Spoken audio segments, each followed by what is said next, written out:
severe weather will be likely this weekend and into early next week, with a pretty good chance of severe weather as well Friday afternoon and evening time frame.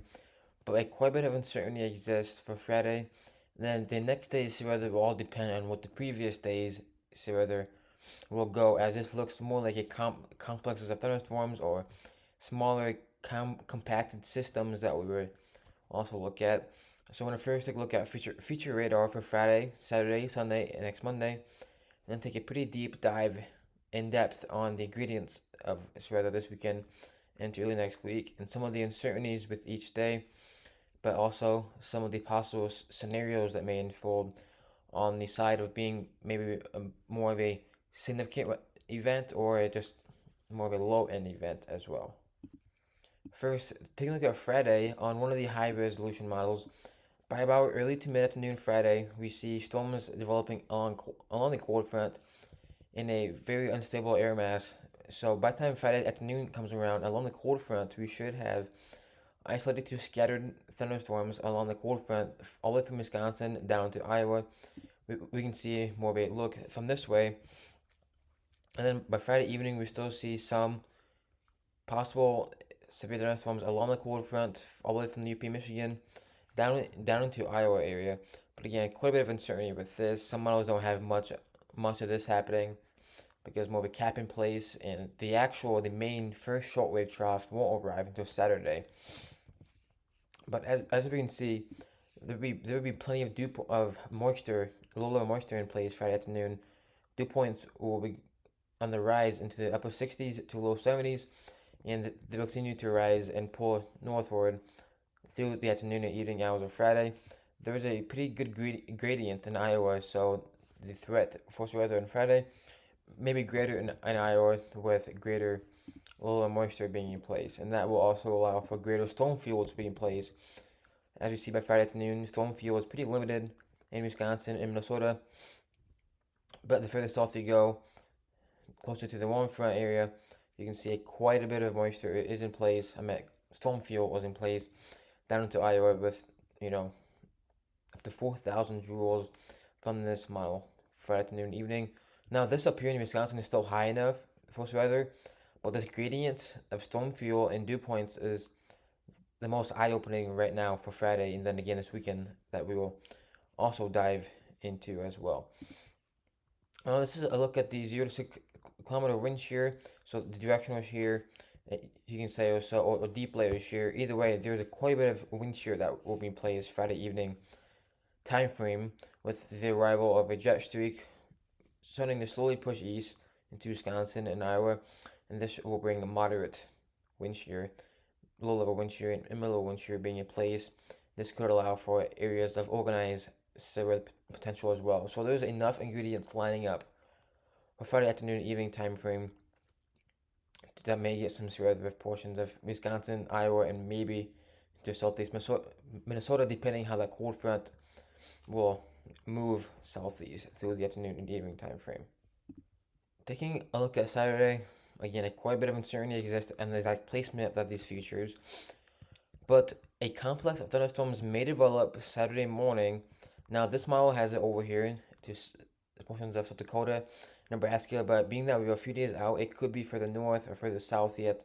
It all depends where the gradients of storm fuel and dew points will set up by Saturday morning and into the afternoon hours. But either way, this model's evolution has a complex developing pretty fast Saturday morning, and then diving southeast through the afternoon evening time frame, a long gradient of moisture and storm fuel that I will show just like I did with Friday in a minute.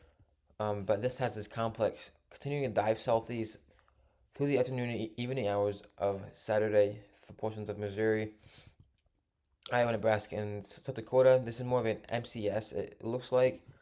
And by Saturday evening, this is how far this model goes. It starts to push into Illinois. So a pretty long tracked, compacted MCS or MCV will be possible Saturday afternoon and evening time frame. Taking a look at more of a high resolution model for Saturday afternoon and evening, this has more of an MCV type of a setup. This has more of a complex, a pretty strong complex overnight Friday night into Saturday morning, moving into Iowa, and more so turning into an MCV because the MCS will weaken entering into an MCV, which an MCV, as talked about in the last video, talking about supercells and complexes, that you should definitely watch the last video for that stuff. But an MCV means a mesoscale convective vortex, and typically with these you can get an enhanced corridor of tornado potential because you have it in small area of a greater wind shear, directional and low level wind shear in place to get tornadoes. And this model does have that, showing these isolated supercells near the MCV Saturday afternoon and evening for portions of Iowa and into Illinois. Now, this scenario may not even happen, but it's possible solutions right now for Saturday, at least showing some sort of severe weather. But it does agree with the NAM model on the placement of the complex for Saturday evening as of now. So, again, we are a few days out, so this may shift around quite a bit as we get closer, because it all depends on where the gradient sets up. This model obviously has the gradient of moisture from mid 70 dew points down to low 60s, 50s dew points, draped across northern Iowa and down to northern Illinois. That track would put this to Iowa and into Illinois, like what this model shows. But again, a further north gradient area for the gradient to set up, obviously will push a complex further north Saturday. It does appear that we will likely have severe weather Saturday, but the exact placement will likely change around quite a bit as we get closer, because this is a look at the gradient of storm fuel for Saturday afternoon and evening time frame. Storm fuel isn't as high on this model as what some other models are showing, but it's still high enough to get a long-lived complex to happen, especially as you get finally an arrival of a shortwave trough. We can see on looking at the middle of a wind, the middle of a flow for Saturday, we see this arrival of a shortwave trough on the southern flank of a pretty strong jet streak that will be in place Saturday afternoon and evening time frame, and that will put enough dynamics in place to get a more intense complex. This is a look at the low level winds, the low level jet for Saturday evening. It looks like we will have some sort of a low level jet being in place Saturday. So if that scenario of more of an MCV does happen, obviously you may have an increased area of tornado potential for Saturday. But as of now, I'm just going to advertise about the wind potential that will be likely be the greatest threat, even if a localized corridor of greater tornado potential actually materializes.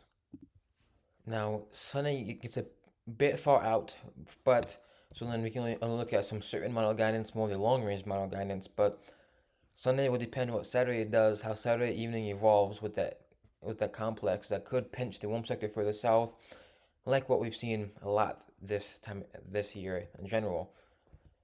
But as we move to Sunday afternoon evening, another shortwave trough may push overhead, or Saturday might leave an outflow boundary for Sunday.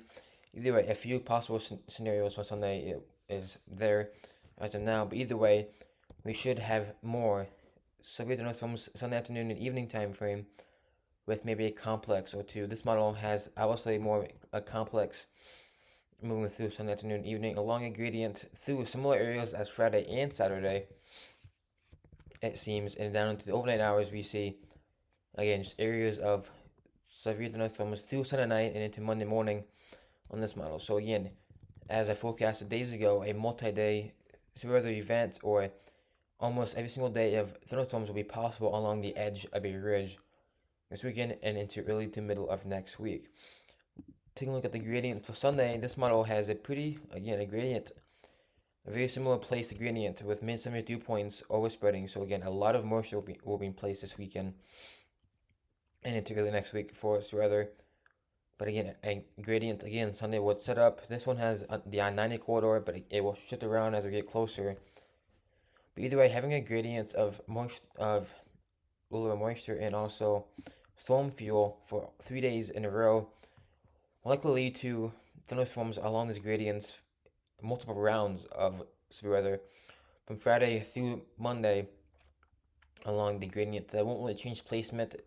When you get more of a ring of fire pattern, you don't really get the gradient to shift around like 100 miles in a day. You usually get the thunderstorms to override very similar areas as the days before. And this looks like to be the case. There will be very, very high storm fuel in place Sunday evening and into Monday as well. It looks like Monday will have very high storm fuel in place and may have another chance to produce severe weather for Monday. Either way, the environment will be very unstable for severe weather for Friday, Saturday, Sunday, and into next Monday. complexes of thunderstorms will likely be the main outcome, but there may be an enhanced corridor of maybe some supercell potential Saturday, Sunday, whatever day through portions of the corn belt. But for Sunday, it looks like we will have maybe another shortwave trough overspreading Sunday. But if not, there is a considerable amount of mid-level flow that will be over the upper Midwest Sunday afternoon and evening time frame. That will be enough dynamics to be in place to get weather to happen and break the cap. And Monday, it looks like we will have a pretty nice belt of mid-level flow overspreading Monday afternoon, evening as well. That will likely fuel for more severe weather potential. And now it will be very warm. South of the gradient, the warm front, temperatures in the 90s, but along it, the local will be in the 80s. So capping shouldn't really be a big problem, and the spread between dew points and temperatures shouldn't be too much of a spread, so that could allow for lower cloud bases, which could also enhance the chances for tornadoes in that few day stretch coming up, but also can lead to a very intense wind gust of hurricane force or stronger. Tomorrow we will have another update on the weather coming up with a more detailed videos over the coming days as confidence increases on each day's weather, and we will get better ingredients, better model guidance as well.